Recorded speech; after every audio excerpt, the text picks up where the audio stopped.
இன்னைக்கு கிளாஸ்ல நம்ம என்ன பார்க்க போறோம் அப்படின்னா வெக்காபுலரி தான் பார்க்க போறோம். ஒரு 20 வெக்காபுலரிஸ் நான் இன்னைக்கு எடுத்துட்டு வந்திருக்கேன். 20 வெக்காபுலரிஸ் ஒன் பை ஒன்னா நம்ம பார்க்கலாம். ஃபர்ஸ்ட் ஆம்பிவலண்ட். ஆம்பிவலண்ட் அப்படின்னா என்ன அப்படின்னா ஒருத்தவங்களோ இல்ல நம்ம பாக்குற விஷயமோ ஏதாவது ஒரு பொருளோ கன்ஃபியூசிங்கா இருக்கிறது. ஓகேங்களா, இதுதான் அப்படின்னு சொல்லிட்டு தெளிவா இருக்காது. இப்போ அந்த பிக்சரை பாருங்க. இது ஒரு சைன் போர்டு இருக்கு.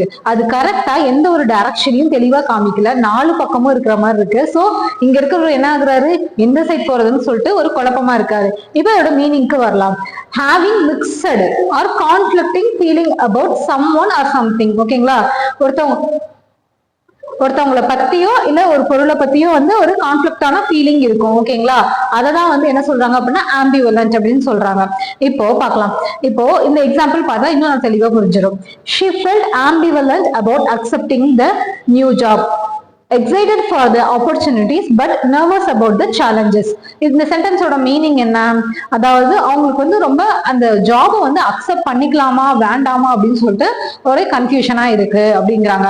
ஏன் அப்படின்னா அவங்களுக்கு அந்த ஜாபோட ஆப்பர்ச்சுனிட்டி கிடைக்குது அப்படிங்கிற ஒரு ஹாப்பினஸ் இருந்தாலும் அதுல சந்திக்க போட சவால்களை நினைச்சா அவங்க நர்வஸ் ஆகுறாங்க அப்படிங்கிற மாதிரி சொல்றாங்க. அப்ப இதுதான் அப்படின்னு சொல்லிட்டு முடிவெடுக்க முடியாம ஒரு சுச்சுவேஷன்ல இருக்காங்க. அது ஆம்பிவலண்ட் அப்படின்னு சொல்றாங்க. ஆம்பிகியஸ், ஆம்பிவலண்ட், ஆம்பிகியஸ் கிட்டத்தட்ட ஒரே மாதிரி தான், ஒரே மீனிங் தான் இருக்கும். Open to more then one interpretation. ஓகேங்களா, ஒண்ணுக்கும் மேற்பட்ட விஷயங்களை பத்தி இருக்கும் அப்படிங்கிற மாதிரி. நாட் கிளியர், டெஃபினட்டா இருக்காது. இதுவா அதுவா, இதுவா அதுவா, அந்த பேரோ பாருங்க, என்ன சைட் மேபி மேபி மேபி இருக்கலாம் இருக்கலாம் அப்படி இருக்கலாம், ஆனா தெளிவா இதுதான் அப்படின்னு சொல்லிட்டு சொல்ல மாட்டாங்க. அதுதான் ஆம்பிகியஸ் அப்படிங்கிறது. இப்போ the teacher ambiguous instruction, teacher ஒரு இன்ஸ்ட்ரக்ஷன் கொடுத்திருக்காங்க. அவங்களோட இன்ஸ்ட்ரக்ஷன் எப்படி இருக்கா, ஆம்பிகியஸா இருக்கான். அப்ப தெளிவா இல்ல, டெஃபினட்டா இல்ல, கிளியரா இல்ல. அப்ப லெஃப்ட் த ஸ்டூடெண்ட் அன்ஷியர். அப்ப ஸ்டூடெண்ட்ஸ் அந்த ப்ராஜெக்டை எப்படி கம்ப்ளீட் பண்றதுன்னு சொல்லிட்டு அவங்களுக்கும் ஒரு அன்ஷியரா இருக்கு, தெளிவா இல்ல அப்படிங்கிற மாதிரி சொல்றாங்க. அது teacher ambiguous. The teacher's ambiguous instruction left the student unsure about how to complete the assignment. அந்த அசைன்மெண்ட்டை எப்படி கம்ப்ளீட் பண்றதுன்னு சொல்லிட்டு அவங்களுக்கும் தெளிவா புரியல. ஏன்னா அந்த மாதிரி ஒரு இன்ஸ்ட்ரக்ஷன் டீச்சர் கொடுத்துருக்காங்க அப்படின்னு சொல்றாங்க. அப்ப ஆம்பிகியஸ்னாலும் தெளிவின்மை, அதுக்கப்புறம் ஆம்பிவலண்ட் அப்படின்னாலும் தெளிவின்மை தான். இதுதான் அப்படின்னு சொல்லிட்டு தெளிவா இருக்காது. 2-3 இன்டர்பிரிட்டேஷன் இருக்கும். Next ambidextrous. இந்த பிக்சரை பாருங்க.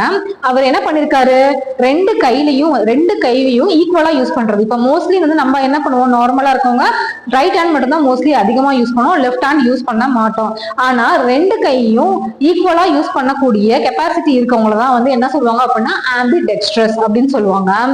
Having the ability to use both hands equally. இப்ப இந்த பிக்சர்ல அவர் பாருங்க, இந்த கையில பெயிண்ட் பண்றாரு, அந்த கையிலயும் பெயிண்ட் பண்றாரு, எல்லாமே பண்றாரு, ரெண்டு கையிலுமே எல்லா வேலையுமே செய்யறாரு. அதனால ஆம்பிடெக்ஸ்ட்ரஸ், அந்த மாதிரி இருக்க பர்சன் ஆம்பிடெக்ஸ்ட்ரஸ் சொல்லுவாங்க. For example, someone who is ambidextrous can write. ஆம்பிடெக்ஸ்ட்ரா இருக்கிறவங்க அதாவது ரெண்டு கையிலயும் எழுதலாம், ஸ்விங் அ பேட், ரெண்டு கையிலயும் பேட் சுத்தலாம், கேட்ச் அ பால், ரெண்டு கையிலுமே, ஒரு கையில மட்டும் பிடிக்க முடியாது, ரெண்டு கையிலுமே பிடிக்கலாம், எய்தர் ஹேண்ட்லயும் பிடிக்கலாம் அப்படின்னு சொல்லிட்டு சொல்றாங்க. அடுத்து ஆம்பிலேட்ரல். அதாவது ஆம்பிலேட்ரல் அப்படின்னா அஃபெக்டிங் போத் சைட்ஸ், ரெண்டு பக்கமும் அஃபெக்ட் ஆகுறது. மோஸ்ட்லி இது மெடிக்கல் டேர்ம்ஸ்ல யூஸ் பண்ணுவாங்க. ஓகேங்களா, ambilateral affecting both side. It can also bilateral கூட சொல்லலாம், ரெண்டு பக்கமும் அஃபெக்ட் ஆகுறது பைலேட்ரல் அப்படின்னு சொல்லலாம். In medicine ambilateral can mean affecting both side of the organ. அதாவது ரெண்டு பக்கத்துடைய உறுப்புகளும் அஃபெக்ட் ஆயிடுச்சு அப்படின்னு சொல்றதுதான் மெடிசன்ல மோஸ்ட்லி யூஸ் பண்ணுவாங்க. ஆம்பிலேட்ரல் அப்படிங்கிற டேர்ம் அஃபெக்ட் ஆகுறது, ரெண்டு சைடும் அஃபெக்ட் ஆகுறது நம்மளோட இதுல நார்மல் பிராக்டிஸ்லயும் யூஸ் பண்ணுவாங்க. ஆமிசைட், அதாவது ஆக்ட் ஆஃப் கில்லிங் ஃப்ரெண்டை தான் என்ன சொல்லுவாங்க அப்படின்னா ஆமிசைட் அப்படின்னு சொல்லுவாங்க. ஆக்ட் ஆஃப் கில்லிங் ஃப்ரெண்ட்னா யார் கூட ஃப்ரெண்ட்ஷிப் வச்சிருக்காங்களோ அவங்கள கொண்டுருவாங்க. லைக் சைக்கோபாத், மேபி அவங்க ஏதாவது ஏமாத்திருக்கலாம், அதை முன்விரோதமா வச்சிருந்து அவங்க கொள்ளலாம். அதான் ஆமிசைட் அப்படின்னு சொல்றாங்க. எமி அப்படின்னா ஃப்ரெண்ட்ஷிப், சைடு அப்படின்னா என்னது, கொல்றது, கில் பண்றது. ஆமிசைட் அப்படின்னா ஆக்ட் ஆஃப் கில்லிங் ஃப்ரெண்ட்ஷிப் அப்படின்னு சொல்றாங்க. எக்ஸாம்பிள் பார்த்தோம். இப்போ இது நார்மல் பிராக்டிஸ்ல மோஸ்ட்லி நடக்காது. நாவல்ஸ்ல எல்லாம் எழுதும் போதும் என்ன சொல்லியிருப்பாங்க அப்படின்னா அவங்களோட ஃப்ரெண்டை அவங்க கொண்ட மாதிரி நாவல்ஸ், அது இல்லாம ப்ரீ ஹிஸ்டாரிக் ஸ்டோரிஸ்ல எல்லாம் ஒரு த்ரோனுக்காக கொண்டுருவாங்க, அந்த மாதிரிலாம் இருக்கும். ஓகேங்களா, இப்ப இதுல எக்ஸாம்பிள் பார்க்கலாம். The tragic event in the novel was an act of homicide. அதுல நடந்த ஒரு ஈவெண்ட் என்னது, homicide, அதாவது ஆமிசைட் அப்படின்னா உங்க ஃப்ரெண்டையே கொண்டுட்டாங்க அப்படிங்கிறது ஒரு துரோகம், ஆக்ட் ஆஃப் ஆமிசைட் அப்படின்னு சொல்றாங்க. Where one friend betrayed and killed the other after years of shared experience. அதாவது ஒருத்தவங்க வந்து ஏமாத்துறதுனால அதையே வந்து அவங்க மனசுல வச்சுட்டு இருந்து ஒரு நாள் கொண்டுட்டாங்க அப்படிங்கிறத சொல்றாங்க. அதுக்கடுத்து அடாசிட்டி. அடாசிட்டி அப்படின்னா வந்து போல்டா இருக்கிறது. ஓகேங்களா, இப்ப பாருங்களேன், இந்த பாப்பா ஒரு சின்ன ஸ்ட்ரிங் மேல என்ன பண்றாங்க, ஒர்க் பண்றாங்க. அப்ப எவ்வளவு போல்டா இருக்காங்க அப்படிங்கிற மாதிரி ஞாபகம் வச்சுக்கோங்க. அடாசிட்டி அப்படின்னா வந்து கான்பிடென்டா இருக்கிறது, போல்டா இருக்கிறது. அதுக்கு சினானிம்ஸ் பார்த்தோம்னா டெமரிட்டி, அதுக்கடுத்து அபிஷ்னஸ், ப்ரிசம்ஷன், இதெல்லாம் வரும். இப்போ ஒரு கொஸ்டின்ல வந்து அடாசிட்டி கொடுத்துட்டு அதோட அப்ரோப்ரியேட் சினானிம் என்னன்னு கேட்டாங்க அப்படின்னா எல்லாத்துக்கும் டெமரிட்டி, ஒபிஷ்னஸ், ப்ரிசம்ஷன் இது எல்லாமே வந்து என்ன அப்படின்னா கான்பிடென்ட், போல்டா இருக்கக்கூடியது, மீனிங்க தரக்கூடியது. ஓகேங்களா, இதுக்கு எக்ஸாம்பிள் பார்க்கலாம். He had the audacity to question my decision. என்னோட கொஸ்டினை, என்னோட டெசிஷனை கேள்வி கேட்கறதுக்கு அவளுக்கு தைரியம் இருக்கு. பாத்தீங்களா, அவளுக்கு தைரியம் இருக்கு அப்படின்னு சொல்றாங்க. ஓகேங்களா, போல்ட்னஸ் இருக்கு அப்படிங்கறத சொல்றாங்க. She had the audacity to question my decision அப்படின்னு சொல்றாங்க.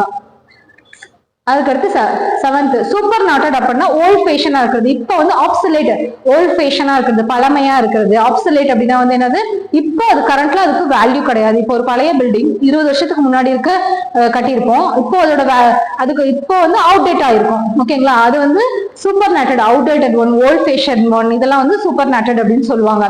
இப்போ அதான் மீனிங்ல தான் இருக்கும். அதுக்கு வந்து இப்போ சூப்பர் நேட்டட் கொடுத்துட்டு உங்களுக்கு வந்து என்ன கேட்பாங்க, சினானிம்ஸ், அப்ரோப்ரியேட் சினானிம்ஸ் வந்து மேட்ச் பண்ணுங்க அப்படின்னு சொல்லிட்டு சொன்னாங்க அப்படின்னா வந்து அவுடேட்டட், ஆப்சலேட், ரிட்டையர்ட், ஆன்டிக்வேட்டட் அப்படின்னா என்னது, பழமையானது அப்படின்னு சொல்லிட்டு நமக்கு தெரியும். ஆன்டிக் ஜுவல்லரி அப்படின்னு சொல்லிட்டு சொல்றாங்கல்ல, அப்ப ஆன்டிக்வேட்டட் அப்படின்னாலும் சூப்பர் நேட்டட் அப்படின்னாலும் சினானிம் தான், ஒரே மீனிங் தான் தருது. இப்போ இதுக்கு எக்ஸாம்பிள் பார்க்கலாம். A supernated car you can't fix because replacement parts are no longer made. அதாவது ரொம்ப பழமையான கார், இப்ப அம்பாசிடர்லாம் அதோட ஸ்பேர் பார்ட்ஸ் எல்லாம் கிடைக்கிறது கஷ்டம், ஏன்னா இப்ப அதோட ப்ரொடக்ஷனே இருக்காது, அப்ப அதை பிக்ஸ் பண்றதே கஷ்டம் அப்படிங்கிற மாதிரி சொல்றது. அப்ப சூப்பர் நேட்டட் அப்படின்னா ரொம்ப பழமையானது, இப்ப கரண்ட் ட்ரெண்ட்ல இல்ல. அதுக்கடுத்து அசிட். அசிட் அப்படின்னா வந்து ஒருத்தவங்களை அக்ரி பண்றது. ஓகேங்களா, அக்ரி டு த டிமாண்ட், ஒருத்தவங்களோட டிமாண்டையோ இல்ல அவங்களோட ரெக்வஸ்டையோ இல்ல ட்ரீட்டி, ரெண்டு கண்ட்ரிக்கு நடுவுல ட்ரீட்டி இருக்கு நடக்குது அப்படின்னா வந்து அதை அக்செப்ட் பண்ணிக்கிறது agri.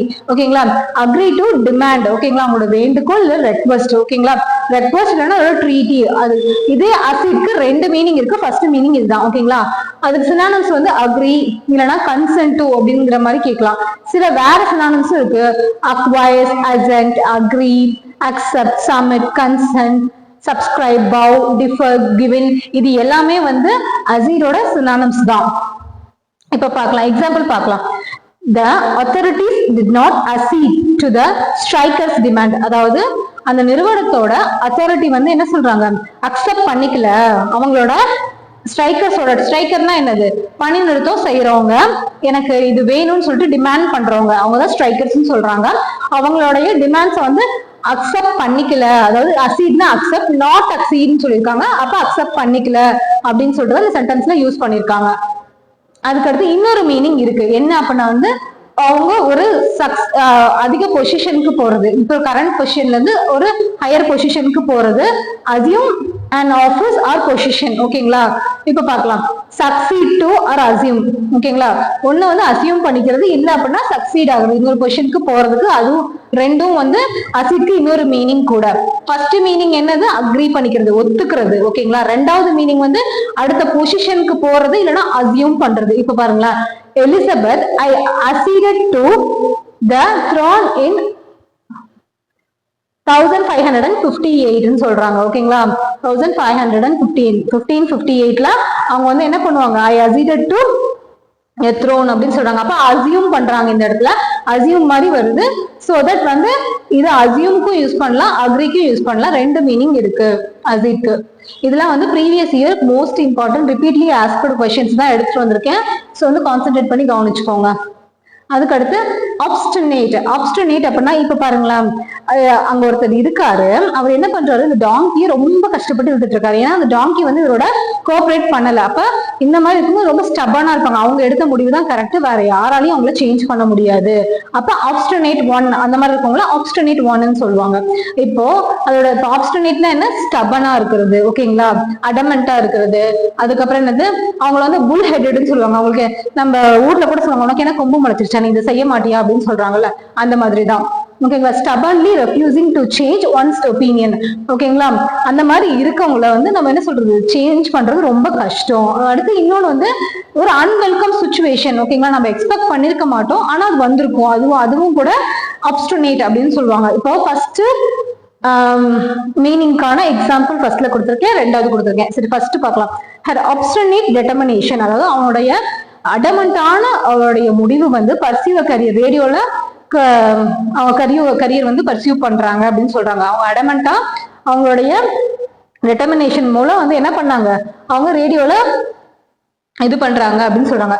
her obstinate determination to pursue a career in radio, ஓகேங்களா. ரேடியோல ஒர்க் பண்ணணும் அப்படிங்கிறது வந்து அவங்களுக்கு ஒரு பிடிவாதமான ஒரு விஷயமா வந்து அதை அவங்க பர்சியூ பண்ணிட்டு இருக்காங்கன்னு சொல்றாங்க. her obstinate determination to pursue a career in radio. அடுத்து வந்து the obstinate problem of unemployment. obstinate problem வந்து அதாவது அன்வெல்கம் சுச்சுவேஷனை வந்து சொல்லுவாங்கன்னு சொல்லிட்டு சொன்னால ரெண்டாவது மீனிங்ல. அப்ப obstinate problem அப்படின்னா அதை எதிர்பார்க்கலாம், ஆனா இப்ப என்னது அன்எம்ப்ளாய்மெண்ட்ங்கிறது நம்ம எதிர்பார்க்காத ஒரு விஷயம் தான் அப்படின்னு சொல்றாங்க. the obstinate problem of unemployment அப்படின்னு கூட சொல்லலாம். அதுக்கடுத்து ட்ரிவியல். ட்ரிவியல் அப்படின்னா வந்து ரொம்ப லிட்டில் வேல்யூ இருக்கக்கூடியது, மைன்யூட்டா இருக்கிறது, இம்பார்ட்டன்ஸ் ரொம்ப லெஸ்ஸா இருக்கிறதுலாம் வந்து ட்ரிவியல் அப்படின்னு சொல்லிட்டு சொல்றாங்க. இப்போ சினானிம்ஸ் வந்து அன்இம்பார்ட்டன்ட், இன்சிக்னிஃபிகன்ட், அவ்வளவு முக்கியத்துவம் வாய்ந்தது கிடையாது, மைன்யூட் ரொம்ப சின்ன விஷயம், மினியேச்சர் சின்ன சின்ன திங்ஸ், இதெல்லாம் வந்து ட்ரிவியல் அப்படின்னு சொல்லுவாங்க. இப்போ அதுக்கு எக்ஸாம்பிள் பார்த்தோம் அப்படின்னா huge fines are imposed for trivial offence. ஒரு சின்ன அஃபென்ஸ்க்காகவே அவங்க என்ன பண்ணிருக்காங்க, பெரிய ஃபைன் போட்டிருக்காங்க. அதான் சொல்லியிருக்காங்க example, huge fines were imposed for trivial அப்படின்னா என்னது, சின்னது, ஓகேங்களா, சின்ன அஃபென்சஸ் அப்படின்னு சொல்லிட்டு சொல்றாங்க. அடுத்து 11 அக்ரோபோபியா. அக்ரோபோபியா அப்படின்னா வந்து அவங்களுக்கு எப்படி இருக்கும் அப்படின்னா ஹைட்ஸை கண்டா பயமா இருக்கும், ஓகேங்களா. அவங்களுக்கு ரொம்ப பயம் வந்துடும், ஹைட்டை கண்டாவே பயம் இருக்கும். அந்த மாதிரி டிசீஸ் இருக்கக்கூடியவங்களுக்கு அக்ரோபோபியா அப்படின்னு சொல்லிட்டு சொல்லுவாங்க. The intense and irrational fear of acro heights. Height மேல பயப்படுறவங்க வந்து அக்ரோபோபியா. ரெண்டு டிசீஸ் எடுத்துட்டு வந்திருக்கேன், அதுதான் ஒண்ணு அக்ரோபோபியா. அக்ரோபோபியானா என்னது, ஹைட்ஸ்னா அவங்களுக்கு பயமா இருக்கும், உயரத்தை கண்டாவே பயமா இருக்கும், மயக்கம் வர மாதிரி இருக்கும், நிறைய ப்ராப்ளம் இருக்கும். அப்ப ஹைட்னால பயப்படக்கூடியவங்கள அக்ரோபோபியாங்கிறாங்க. அடுத்து நிக்டோபோபியா. நிக்டோபோபியா அப்படின்னா வந்து அவங்களுக்கு டார்க்னஸ்னா ரொம்ப பயமா இருக்கும், இருட்டு இல்ல போயிட்டு இருக்கும்போது சடனா வந்து லைட்ஸ் எல்லாம் ஆஃப் ஆகுறது, இந்த மாதிரி எல்லாம் இருக்கும்போது அவங்களுக்கு என்ன ரொம்ப பயம் வந்துடும், அது வந்து நிக்டோபோபியான்னு சொல்றாங்க. இப்ப பாருங்களேன், இந்த குழந்தை பாருங்க, இருட்டான உடனே யாரோ அவங்களை பிடிச்சு இழுக்கிற மாதிரி எல்லாம் அவங்களுக்கு தோணுது, ஓகேங்களா. அப்ப அந்த மாதிரி இருட்டை கண்டா பயப்படுறவங்களை வந்து அவங்களுக்கு இருக்கக்கூடிய டிசீஸை வந்து நிக்டோபோபியா அப்படின்னு சொல்லுவாங்க. is an extreme fear of an dark that can cause intense, அதனால வந்து cause intense anxiety cause பண்ணும் அப்படின்னு சொல்லிட்டு சொல்றாங்க. அடுத்து இது ஒரு இடியம், call as spade as spade.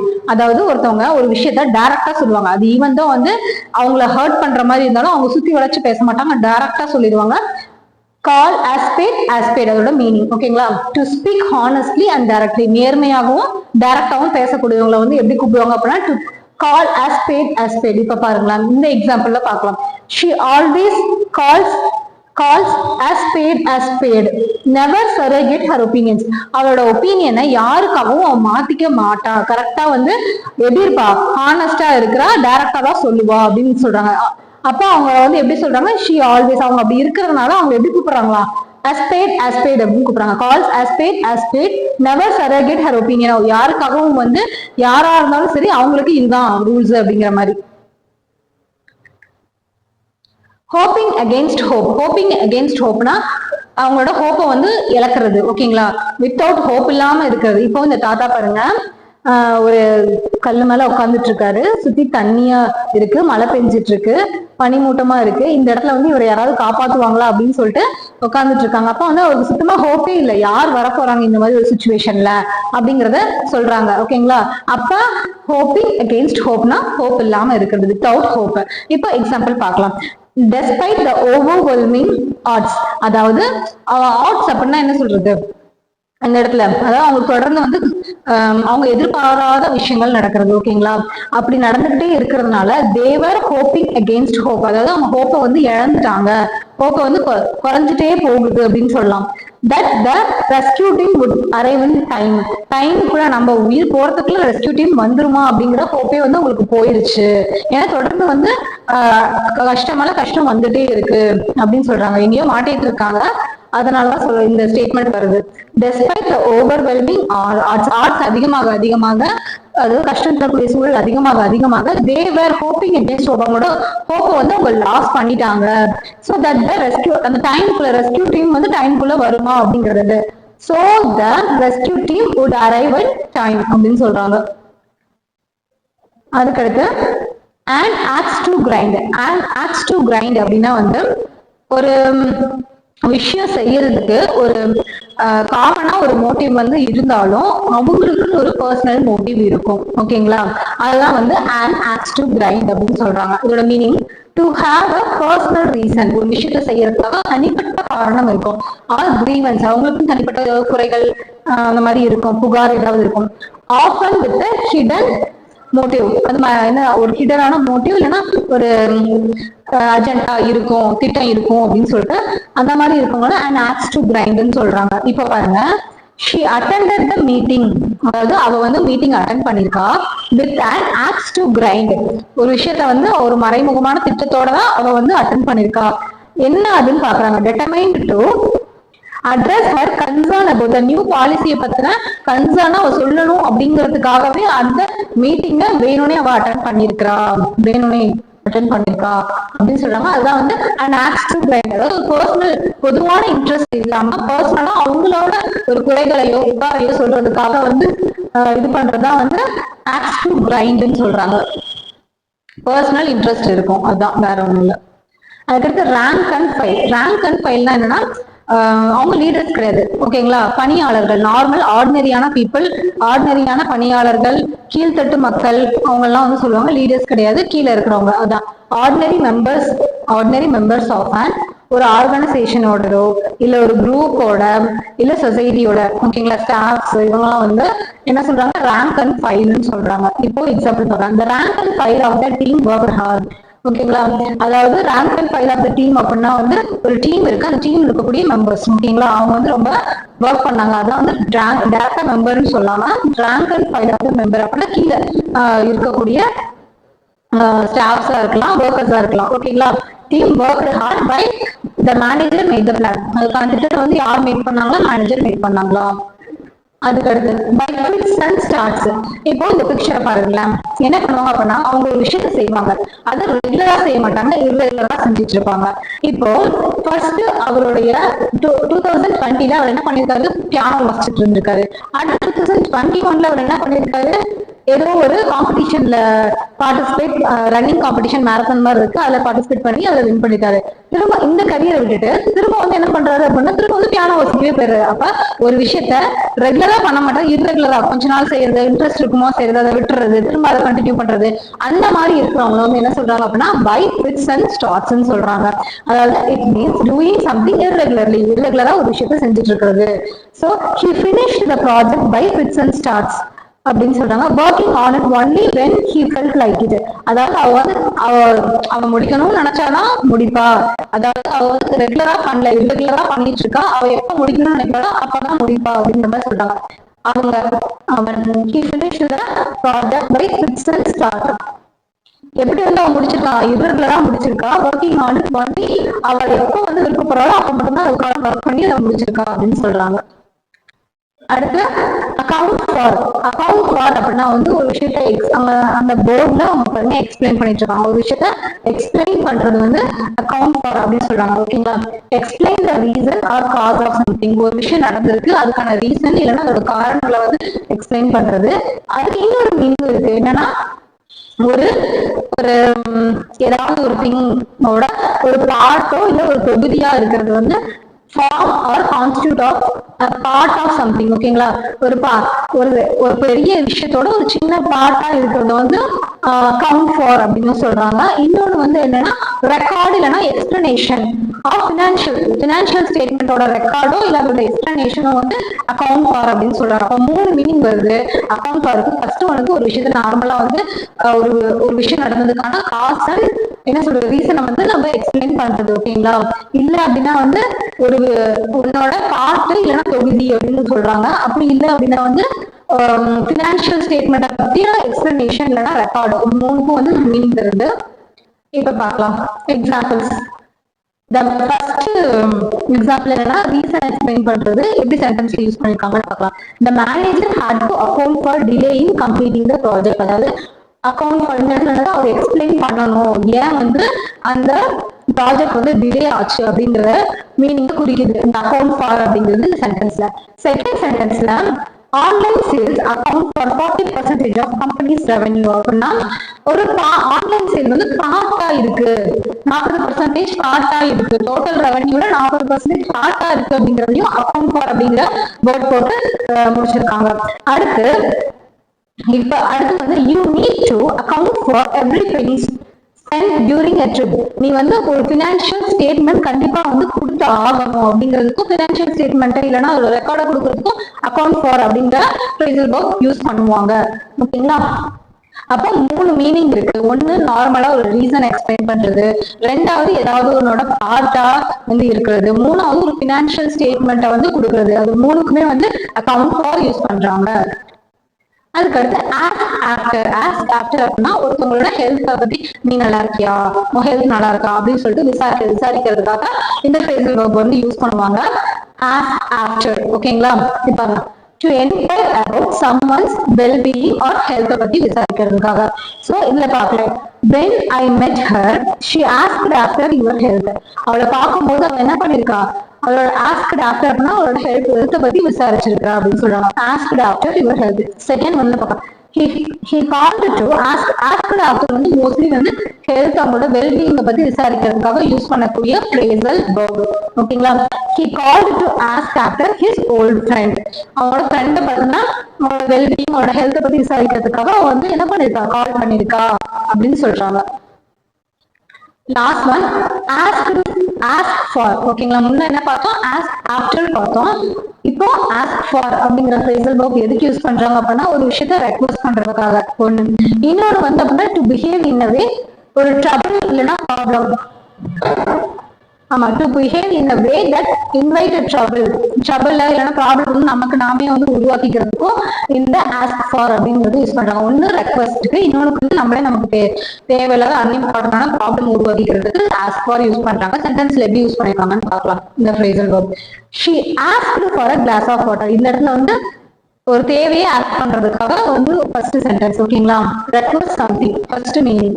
அடுத்த செகண்ட் வந்து driving so fast on icy roads. ஓகேவா, நீ வந்து என்ன சொல்றது, ஒரு பனி நிறைஞ்ச ரோட்ல வேகமா வண்டி ஓடுறது அப்படிங்கிறது just asking for trouble. Asking பண்ணா உனக்கு ஆபத்தை நீயே தேடிக்கிற மாதிரி, உனக்கு ட்ரபிள் உனக்குடைய ஆபத்தை நீ தேடிக்கிற மாதிரி அப்படின்னு சொல்றாங்க. அந்த இடத்துல ஆஸ்க் ஃபார் அப்படின்னு யூஸ் பண்றாங்க. இந்த இடத்துல இன்வைட்டிங் ப்ராப்ளம்ஸ் அந்த மீனிங்கை குறிக்குது. ஃப்ரேசல் வெர்ப் வந்து நார்மலா இடத்துக்கு ஏற்ற மாதிரி மாறுது. ஒவ்வொரு சென்டென்ஸ்க்கும் ஒவ்வொரு மாதிரி. ஒரு சில ஃப்ரேசல் வெர்ப்க்கு ஒரு மீனிங் இருக்கும், சில ஃப்ரேசல் வெர்ப்க்கு ஒன்றுக்கும் மேற்பட்ட மீனிங், 2, 3. இதுக்கு 2 மீனிங் இருக்கு. இதுக்கு முன்னாடி பார்த்ததுக்கு ஒரு 3 மீனிங் கிட்ட இருந்துச்சு. அப்போ ஒவ்வொன்றும் என்ன அப்படின்னு சொல்லிட்டு தெளிவா நம்ம பார்த்துக்கணும். ஓகேங்களா, இன்னைக்கு கிளாஸ் அவ்வளவுதான். தேங்க்யூ. அரிஹண்ட் அகாடமி சேனலுக்கு மறக்காம சப்ஸ்கிரைப் பண்ணிருங்க.